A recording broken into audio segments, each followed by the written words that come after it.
Now that we've talked about trigonometric functions, we can talk about the transformations on these functions.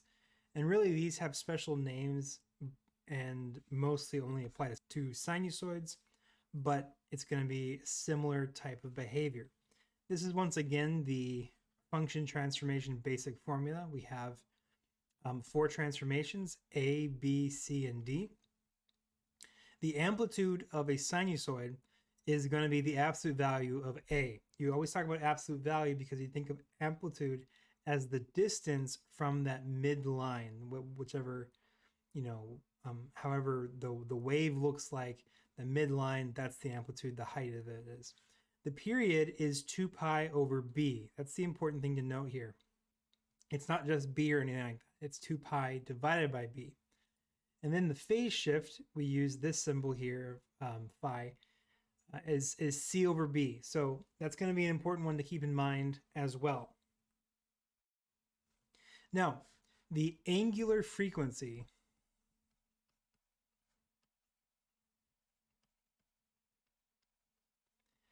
is how stretched the function is when using pi increments. So angular frequency is used with this symbol omega, and it just simply says how fast something turns.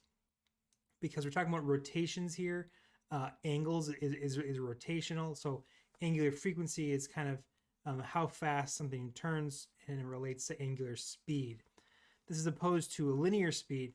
Angular speed is a rotational speed. Linear speed is kind of the normal speed that you think of when you go a certain direction, like forward, backward, left, right, whatever that might be. But angular frequency, this is really B. So B can be replaced with omega. The frequency, this is regular frequency, not angular frequency, is a speed measurement. It's technically a 1 over second, is actually hertz. That's where this unit comes from. And it's really about cycles per unit time, typically seconds. And the frequency is going to be B or omega. You can also write this as omega over 2 pi. And this is really the same thing as just saying 1 over the period, which is typically designated as T. So frequency and period are related to each other using this formula. It's actually called an inverse relation, but that's what we do. The final one is just like a vertical adjustment.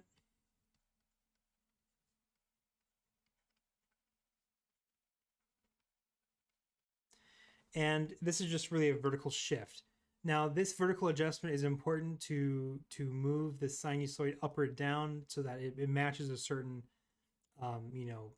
application, whatever that might be. But it's really just about where it is up or down. It doesn't really change the behavior of the graph. Now, to understand a sinusoid and really the graph of the sinusoid, we really need to look at the amplitude and the period. These have the most impact on how a sinusoid behaves. And we have to know the midline for this because the amplitude is based on the midline, and that really depends upon the vertical adjustment. And the phase shift will shift it left or right, just like the vertical adjustment just shifts it up or down. But these tend to only be the minor things, these minor attunements to some specific case you're working in. The amplitude and the period, however, are the main ones that you want to know. Now, for these ones, we're going to look at what are the domain, the ranges, the amplitude, periods, frequency, phase shift, and all those things. And then we're going to try and write a sample function that can describe these two graphs. So first off, this is a basic function is cosine. And you can see here, well, the domain and range for these is going to be very similar to the domain and range of sine cosine. In this case, the domain is going to be everything. It goes to the left and to the right infinitely. It'll just keep doing this pattern, this waving pattern here constantly over and over and over again. The range, this is going to be important for looking at some of the transformations. The range is going to be from this height down to this depth. And these are all in fifths, so it's going to be negative 1.4 to negative 1.8. And that's going to be the range. So it's going to go from the lowest point of 1.8, negative 1.8, up to the highest is negative 1.4. Okay, what this tells us is that the midline of this is going to be right here in between those, the height and the depth. So the midline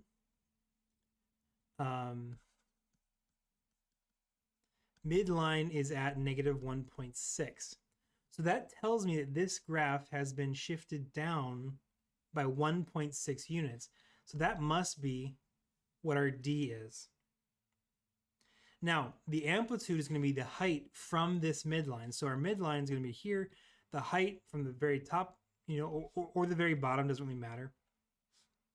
It's going to be the exact same. That height, depth, as a distance measurement is going to be 0.2.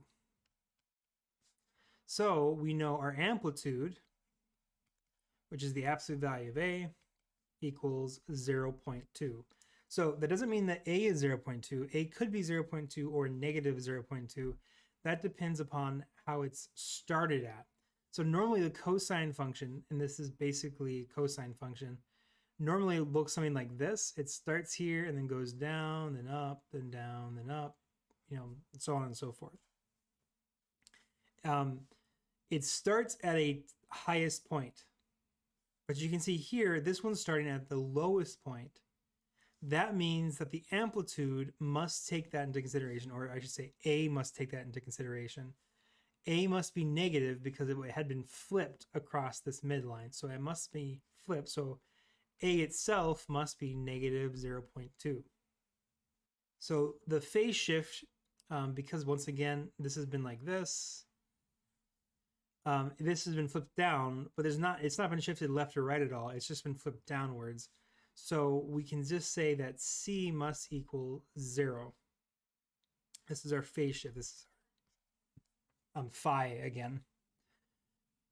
Okay, so the last thing we need to note is the period, and that will give us the last one. We have A, we have C, we have D. We just need B now. And this definitely has been changed, right? Normally, cosine goes from 0 to 2 pi. Here we have just regular numbers, not pi increments. And we're just looking for a period here. So start at some point. In this case, let's just start at 0. This is the lowest point. So let's find the next lowest point. That happens right here at 16. So the period of this cosine function is 16, where the normal period is 2 pi. So t here is 16. The norm is 2 pi. So what that means is that we can take, this is the formula, t equals 2 pi over b, or omega. And we know what the period is. The period is 16. So now all we have to do is flip these things. So we're going to get 1 over 16 equals b over 2 pi. And then multiply 2 pi from both sides. That's going to give us b equal to 2 pi over 16, or in other words, pi over 8. So we have b, we have a, we have c, we have d. I can write this function as, let's just give it a name. Let's say cosine transformed of theta equals a is negative 0.2 times cosine pi over 8. Theta is our variable. C is 0, so that just goes away. And then D is negative 1.6. And that is my sample function for this, this sinusoid here. Really, I just went through all the different steps. I was just analyzing the graph to find each piece of information. So let's do it again with this sine function. So first off, we can see that it hits a height of 4 and a depth of 0. That means that the midline is halfway between those at 2. So we know that D must equal positive 2 since it's been shifted up 2 units. Normally the midline should be at 0. It's at 2 now, so it's been shifted up by 2 units. Okay, with this we know that the amplitude must be 2. So A must equal 2, and that's the absolute value, the absolute value of, the function transformation A. Now we just need to figure out what is the actual A. So normally sine looks like this. It goes, this is pi over 2, so sine normally hits here and then goes up to 1 at pi over 2, and then down to negative 1. And it goes like that, something like that. But this one starts at 0 at this midline that's been shifted up, of course, and then it goes down instead of going up. So normally it's supposed to go up, but it goes down here. But that tells me that A must be negative again. So A must be negative 2. Okay, of course, there's the other things that happen to this function, like the periods changed. Let's actually look at that. The period here, this is the highest point right here, highest point here. You could also go from this point here to this point here. That might be a little bit easier. So this is a full period. And then at this point, it repeats the same pattern. Just like going backwards repeats the same pattern. And this period is from here to here is pi over 2 units long. So the period in this case is pi over 2. And we know this is going to be 2 pi over b. So I can solve this for b. Get rid of that portion. Cross multiply the 2's. It's going to give me pi b equals 4 pi. Then divide by pi on both sides. I get b equal to 4. All right. So we just need to figure out what is C and D. Now, since I've done this one as a shifting down, so A is negative 2. That means it's not been shifted left or right at all. I could have shifted it instead of flipping A, and that would actually give me the same thing. Let's actually look at that a little bit later. So in this case, what I have so far is there has been no phase shift. We have A, B, C, and D. Now, what this tells me is that we're going to do sine transformed is going to equal A times sine B theta plus D. This is a sample function that should fit this graph. So to show instead of A being negative, all we have to do is figure out C over B equals the phase shift. The normal sine function would start at this point or this point or this point or this point, really, because that goes up first and then goes down and goes up. That's the normal sine behavior, starting at 0 and moving forward. But it's been shifted. And how much has been shifted? Well, it's been shifted from this point to this point, so that's going to be halfway from the period. Period's pi over 2, that means it's been shifted by pi over 4. So we know that C over B is equal to the phase shift of pi over 4. From the normal sine function. Again, I stress the fact that this is from the normal sine function. The sine function normally starts at 0 and goes up like this. But this one's not doing that. It's going down from that normal starting point. So it's been phase shifted instead of being flipped. So what this does is we already know B is 4. If B is 4, that means C has to equal pi. That's the only way it works. So all I'm doing here is giving you a different way of thinking about our sine function. So this is the first one, the first transformation, the sine transformation 2. Instead of having A be negative, now we can think of sine as 4 theta plus pi plus 2. And this will give us the exact same function. In fact, I could actually write this as negative pi. Either one of these are fine. They're going to give us the same thing. Now let's actually check these things on a graph. So let's check out this first one.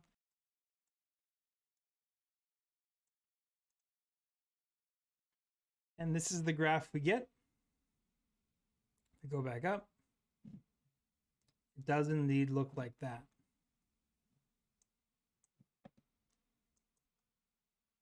The lowest point here is at negative 1.8.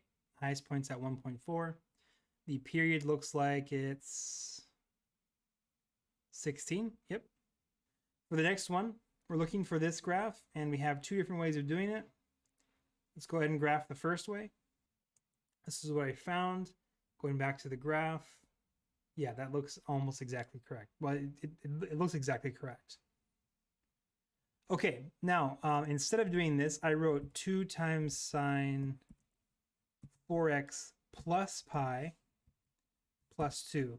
And you can see that I get the exact same graph. Instead of writing a negative amplitude, I could have just written it as a phase shift.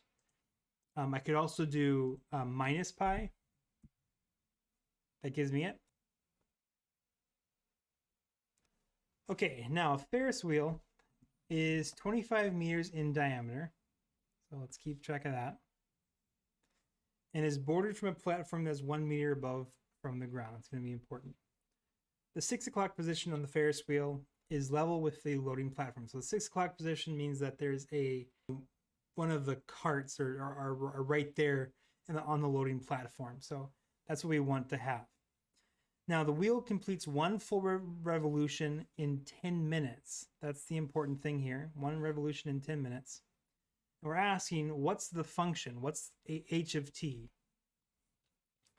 That will give a person's height in meters above the ground t after the wheel begins to turn. So we need to figure out the key things about a sinusoid. This is going to work like a sinusoid, right? You start at the bottom, and then you're going to start increasing upwards till you hit a peak. Then you're going to go downwards to hit the bottom, upwards, downwards, as the Ferris wheel keeps going. This is a sinusoid. This is sinusoidal behavior for the height of the person on the Ferris wheel. Now, the amplitude is going to be from the center. And the center, it's 25 meters in diameter, and it is 1 meter above the ground. So we know that the highest point you can get is going to be 26 meters tall, and the lowest point is going to be 1 meter. So the midline has to be directly between these two, and that of course means the midline is going to be 26 minus 1 is 25, divided by 2 is 12.5. So plus 1, that puts us in the midline. That's going to be 13.5 meters. That's the midline where the direct center of this Ferris wheel is. And we know the amplitude is going to be up from this up to 26 or down to 1. So the amplitude must be 12.5, because the half the diameter is really the amplitude. It's the same thing. But it goes up to 12.5 to get to 26 and down 12.5 to get to 1. 1 cycle per 10 minutes. This is the frequency. 1 revolution or cycle in 10 minutes. That's what the frequency is. So the frequency is 1 over the period. And the period then, of course, is just 10 minutes. So the period is 10 minutes. That's how long it takes for 1 full revolution to go through. Okay, so for the formula, we need to know what A, B, C, and D are. A, B, C, and D. A is going to be the amplitude. Since we start with the lowest level on the loading platform, that's directly downwards, because that's how for a Ferris wheel, you get on the Ferris wheel at the lowest point here. So I'm going to start at the bottom. Cosine starts at a highest point or at a lowest point typically. In this case, it's the lowest point. That's going to be a negative cosine. So I'm going to think of this as negative This is the absolute value of A, right? So negative 12.5. I think that's the easiest way of thinking about it, but whichever way makes sense to you. Now B is going to be 2 pi over t. T is just 10, so we get pi over 5. Okay, C is the phase shift. We've instead of doing a phase shift, we've just flipped the amplitude. So I'm going to say C equals 0. There's no phase shift here.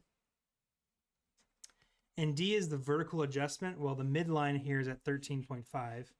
So D must be 13.5. That tells me that our function should be, again, I was using cosine to define the starting position. You have to use sine or cosine to define the starting position. Cosine tends to be nice when you start at a height or a depth. Sine is nice when you start at a midline. Okay, so I'm going to do negative 12.5 cosine. Our variable is t here, so make sure we use that. B is pi over 5t. There's no phase shift. And our vertical adjustment is 13.5. So let's type it in and see what we get. Okay, and here I have it typed in. This is what it looks like here. You can see that we start at the lowest position. Then as the Ferris wheel goes around, it goes up to the highest position at 5 minutes. And then as it goes back down, it hits the lowest position again at 10 minutes. The highest position is at 26 feet above the ground, which is what you expect. And the period is 10 minutes. So this looks like an accurate representation of our data. So once again, just looking at what is A, B, C, and D, you have to ask what's the amplitude, the midline, what's the phase shift if there is one, what's the period. Those are all important parts to finding out the function. Okay, now how high is the person off the ground after 5 minutes? Well, this is the height, so 26 meters. That was the highest point that I could get. 5 minutes is 26 meters high. Okay, give it a try in numbers 1 and 2. Now, graphing software is really what you want to use with tangent, secant, cosecant, and cotangent. You can graph things by hand, but there's really no reason to when you have graphing software.